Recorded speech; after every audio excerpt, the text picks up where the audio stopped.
I'm Mike Marsh, and this is True. Today's article, Wax Production in Medieval Germany. The German city of Hamburg is perhaps best known today for its contributions to haberdashery. Hamburg, like its similarly named cousin, was the birthplace of a casingless ground meat product, a revolutionary idea in Germany. Unlike the other ground meat product, the Hamburg patty was not, in general, favorably received. A common remark by the citizens of Hamburg was, "better on the head than in the mouth." Fashion at the time being at least somewhat subject to practicality, the Hamburg patty was modified over time both to sit more reliably on the head and to be made of a material that failed to begin smelling rank after only a few days of wear. Back in the 11th century, however, Hamburg was a major center of dyed wax production. It was noted particularly for a variety of purple wax. The color was derived from the extract of a local herb, Salvia puniceus. The mixing of this dye into paraffin by the standard techniques, that is, melt the paraffin, add the dye, and allow the paraffin to set, resulted in an extremely uneven distribution of the dye. As a consequence, the city's monopoly on Hamburg purple wax, which would have been a trademark had the concept of trademark existed at the time, owed at least as much to the proprietary nature of the blending technique for the dye as to the geographic uniqueness of its source.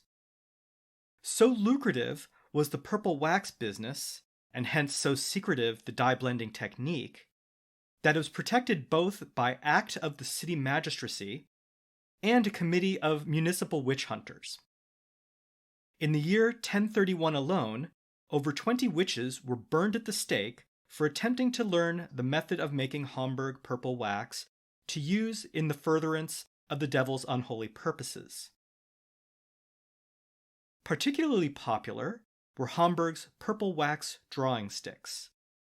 The word crayon would not appear for almost 2 more centuries when they were popularized throughout Europe by the Duc de Rayon, who was later commemorated by the DuPont Corporation for his pioneering contributions to chemical engineering. Children in every South German hamlet or burg could be seen playfully defacing their homes' walls with colorful drawings of horses and inedible meat products. Hamburg purple wax fell out of favor in the year 1036. A traveling Greek organ grinder named Stavros arrived in town in early May, after having been chased out of Saarbrücken by the torch-wielding citizenry for reasons that have been lost to history. His monkey, named Gunther after the organ grinder's grandmother, escaped one day while the organ grinder slept after a particularly valiant lunchtime attempt to consume the local cuisine.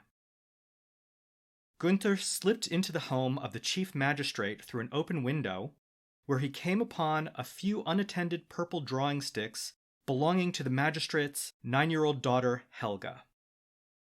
Being a monkey, and hence not especially adept at discerning the edible from the inedible, Gunther ate the drawing sticks. Upon being discovered by the chief magistrate, the startled Gunther emitted a simian shriek, reported to sound like "Moi! Ha ha! Ha!"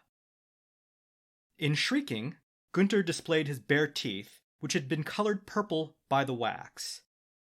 So amusing was this sight, that the magistrate related it regularly at cocktail parties to anyone who would remain in his vicinity long enough to hear.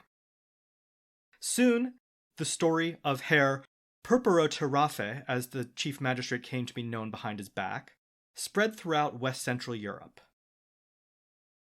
News of the purple-mawed monkey of Hamburg eventually reached the court of Conrad II, the Holy Roman Emperor. The emperor, being of royal blood, took the story to indicate that a monkey in Hamburg was attempting to usurp his throne. A military expedition was launched at once, with over 1,000 troops assembled to march on Hamburg. The military contingent marched to the gates of the city, which they were about to sack when the magistracy requested a parley. The situation was explained to the emperor with the assistance of some cleverly improvised hand puppets, and the attack was called off. However, a condition for sparing the city was that they were to cease production of purple wax immediately and indefinitely. The citizens of Hamburg eagerly agreed, secretly being grateful for the attendant decline in time spent scrubbing wax off their walls. The prohibition on purple wax continued for many centuries as a tradition among wax workers, until 1908 when the Crayola Company introduced a purple crayon with its new condemned colors box of 8. Purple is now a widely accepted constituent of crayon assortments everywhere, only slightly diminishing the popularity of perennial favorites red and blue.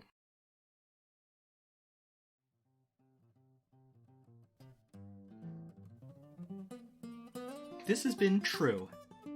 Find us online at truecast.com. Our theme song is Bouncy by Sean McMullen from his album Everything. You can find more of his music at sofadogstudio.com.